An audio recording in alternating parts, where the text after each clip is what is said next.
I've signed into the Samsung account on this one with our store account. So if I press the microphone button,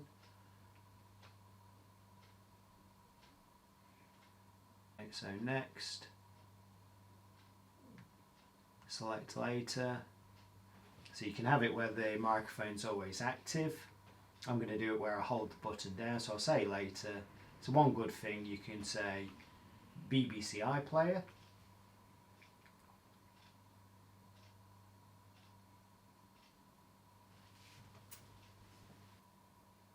There we go, a bit steady at the moment. Okay, exit.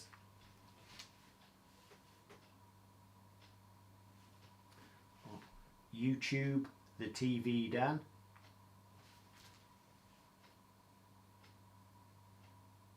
Does it find me? Hey! Or YouTube, how to build a brick wall. Gonna build a wall. Stuff like that, or live TV.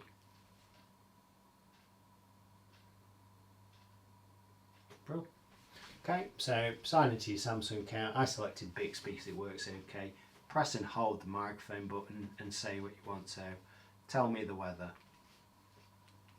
Do you agree to provide location data to the Weather Channel to process requests? Right. Yes. It is rainy and 9 degrees right now. Small state. I don't live in Scunthorpe, but it's not far away. Pretty cool. So, exit. Not had a say. So at home I actually use that feature occasionally. For my elderly customers, I set it up for a lot of them because if they do want to look at YouTube or stuff like that, or look at music videos on YouTube, it's a much easier and faster way for them to search.